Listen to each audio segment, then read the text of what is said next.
Hi, everybody. Welcome to part 2 of our interview with Jesse Ventura. Now, I filled in for you. I was grateful that you offered to fill in for your show while you're on vacation. Now, your show is on RT.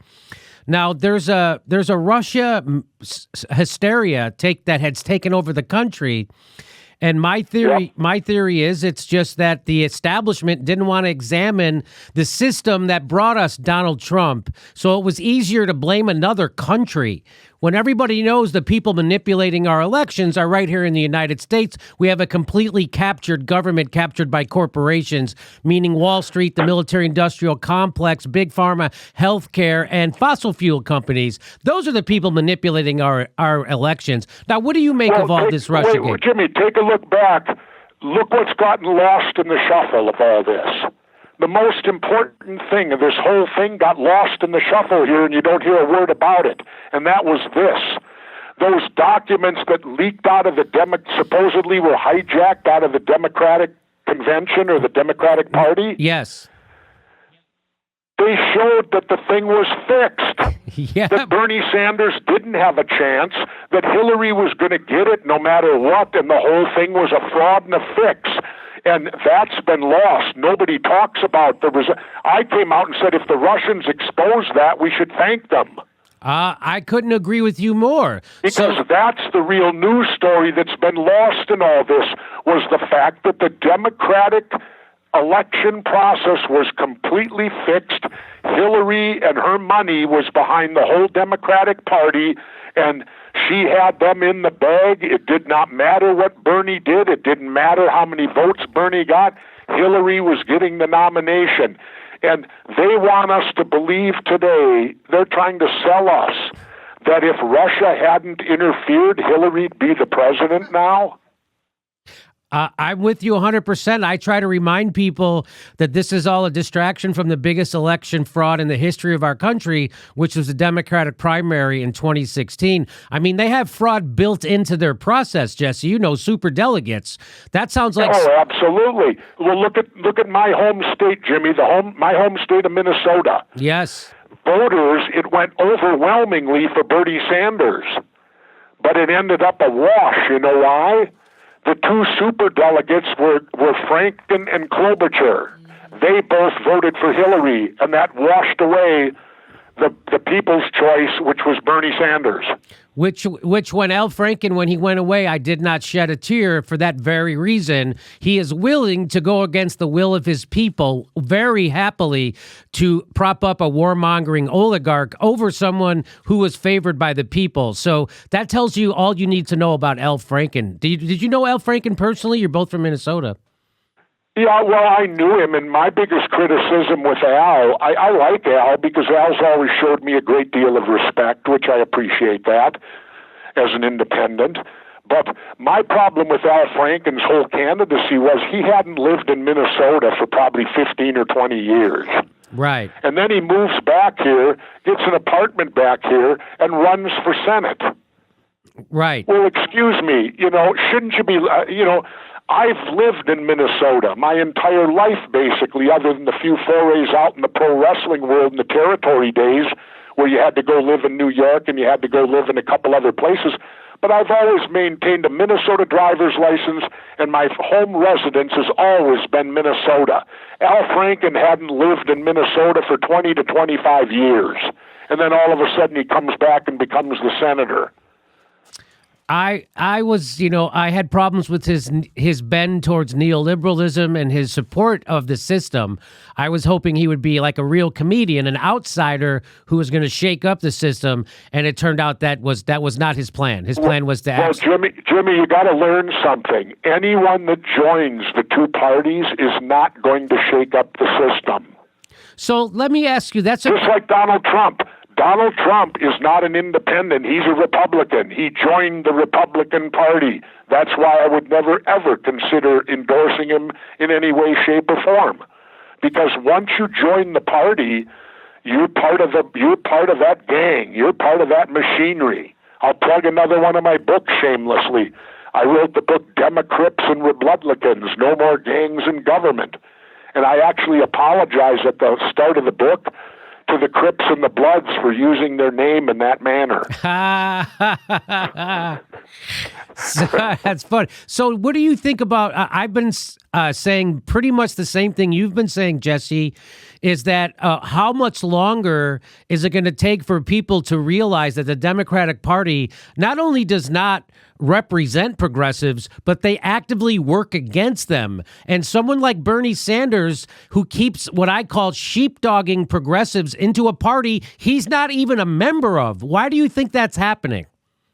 Well, because Bernie really is a Democrat. He masks himself as an independent so that he can have an I by his name.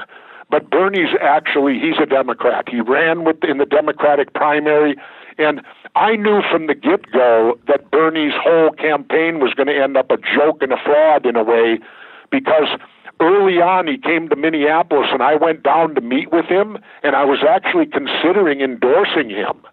Well, first of all, he wouldn't give me the time of day. He met with me for 30 seconds to a minute in the hallway, but I was able to ask him a question early on. I said, Bernie, Senator, if you lose the Democratic primary, will you support another independent or will you run yourself as an independent? He looked me right in the eye, and this was way before, and he said, oh, no, absolutely not. I will endorse the Democratic nominee. Yeah, and so I walked out of the building that day knowing, I said, I'm not endorsing Bernie Sanders because Bernie's going to get wasted out of this thing, and then he's going to tell all his people to vote for Hillary. And that's what I believe won the election for Trump. I think that many of Bernie's people sat it out. Well, the statistics show, I certainly didn't vote for the Democratic. I was a Bernie supporter who ended up supporting the Green Party. I voted for Jill Stein because so did I. I could not support warmongers anymore. That's just how I am. And so I voted my conscience. People forget that Hillary Clinton, right before the election, she tweeted out, vote your conscience. Now, of course, she didn't mean that. That was another lie. What she meant was, if you're a Republican, don't vote for Trump. That's what she meant by that, right? See, to me, Hillary, I could never support her because she admitted the most important vote she ever took as a U.S. Senator, she got wrong. The Iraq War? The Iraq War. Well, then why would I want her as president when the most important vote, by her own admission, that she did as a senator was wrong? It's fine. Excuse me, that's the most important vote you ever did, and you got it wrong? And now you think I should elect you president? Are you kidding me? So, that ended it for Hillary. There was no way I was going to support her at all because, as I said, she got the most important vote wrong and admitted it. And so what do you make of people who blame people like you for Donald Trump because you wouldn't vote for Hillary Clinton? What do you say to those people? Well, it's simple. You vote for the person you most want to be president. Look how, and the Democrats are great at that. They're great at they never accept blame that Hillary ran a lousy campaign. She took for granted, thought she'd win for sure, and she got knocked on her ass. And but they blame something else, so they blame the Russians.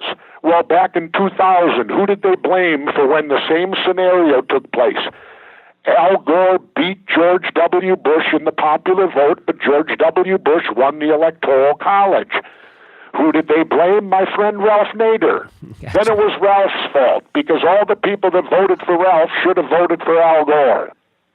So See, that's the way Democrats think. And the point of all of this is when you go to vote, you haven't wasted your vote if you vote your conscience and you vote for the person you most want to be president. So, yeah, I agree with you. I've been taking heat from everyone, and literally people blame me, and I'm like, couldn't you find someone with less money and power than me to blame this election on? And the proof that they don't even believe that garbage themselves, when people say that it was your fault or my fault or Susan Sarandon or Jill Stein's fault, if they really thought that we had that kind of power, they would try to reach out to us and they would try to woo us, which is what politicians are supposed to do. Politicians, they're incumbent upon them to get people to vote for you. And if people don't vote for you, it's your fault. You don't blame the voters, which is exactly what the Democrats and their minions are doing. That would be like if the Chicago Bears lost a football game and they blamed the fans. Yeah, exactly. Exactly, but that's the way it works. The Dems are good at that. They never accept their own shortfalls. They never accept the fact that they got beat again, because they really don't stand for that. And truthfully, these two parties, they stand together on the things that are most important to them and to the world. You notice both parties. Here's the thing that angers me, Jimmy. You just had Donald Trump shoot rockets in Syria again. Yeah.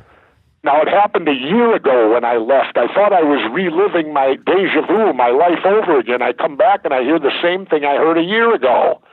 Now, here's my question. Syria is not a terrorist group. Syria is a legitimate country with a legitimate government.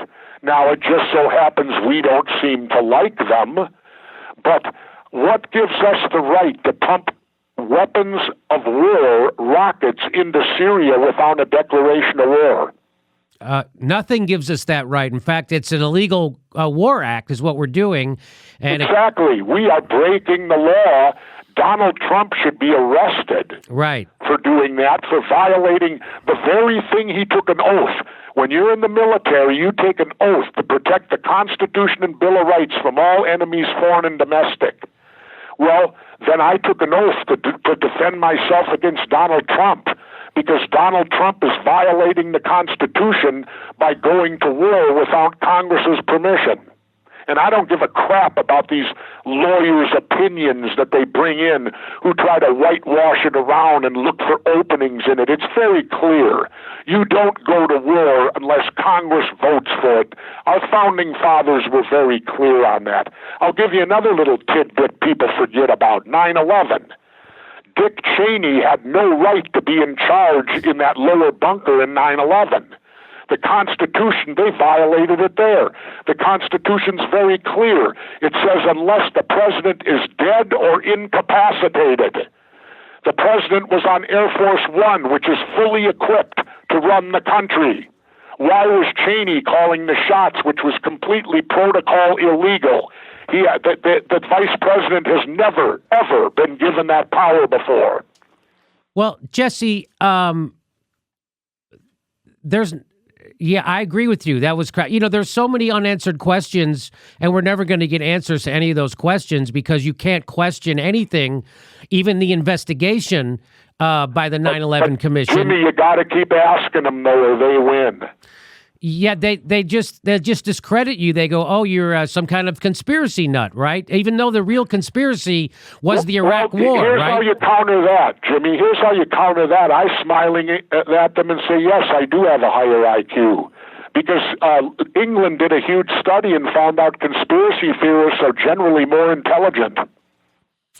Well, I agree. I agree with you. I think that the big conspiracy that no one talks about are these wars, right? So the first Gulf War was a conspiracy that was also based on a pack of lies. The second Gulf War, also Iraq War, also a conspiracy based on a pack of lies. Libya, Syria, these are all conspiracies by our government, and yet when you try to call them out and investigate them, they smear you with that term. I just got CNN just referred to me as a conspiracy theorist who peddles conspiracies such as the Syrian gas attacks were hoaxes. Well, anybody who does any investigation into those knows that those were at best false flags. Here's the deal on the Middle East, and it's really simplified. All the countries we're attacking, be it Iran, maybe Syria, who we've already attacked, Libya we destroyed, and Iraq we destroyed. Here's why. Every one of those countries was going to go off the dollar. Yes. What you've got, we are going to war at the behest of the banking community, the bankers, the big money men. And they don't want these countries going off the dollar. And do you think that's just coincidence that every single country that we've waged war on in the last 20 years has been because they've threatened to get rid of the dollar? And so this people don't realize how much the petrodollar actually plays into this, right? Now, we have a deal since we went off the gold standard under Nixon that Saudi Arabia, whenever they sold oil around the world, whoever was buying it from them, they would have to first convert their currency into U.S. dollars and then buy the oil. And then Saudi Arabia would take some of those dollars and buy our bonds back here in the United States. And that's how they're propping up our economy. So if we don't go to war over the petrodollar, our economy will collapse. That's the theory, right? Yeah, and that's why if you look at every country we're attacking are the countries that are threatening to leave the dollar. So Gaddafi was threatening to get an African currency, right? He was going to start. Yep. He was going to start monetizing the oil on the dinar, correct? I think so. Yeah. Yeah. I'm not an expert. I just know. Yeah, Gaddafi was going to go to Africa. Who was going to Europe? They were going to do the euro. One of them, but they were all going to get away from the dollar. And you notice that the minute they start threatening to do that, the United States finds an excuse to attack them militarily and destroy their country, and in hopes of putting in a pro-American dollar government. Our next live Jimmy Dore show is July 1st in Portland, Oregon. There's a link for tickets for all of our live shows right there. And if you can remember, please take a moment to make sure you're subscribed to the show. It only takes a second. You probably think you're subscribed, but you probably aren't. Just make sure you're subscribed. Click that bell so they send you a notice when we drop a video. Otherwise, they won't tell you. And if you become a premium member or a Patreon, we give you hours of bonus material every week. And we do a live chat every Saturday at 2 p.m. Pacific time where you can ask us questions and we'll answer them. Plus, we're on Steam It. We're steaming it right now.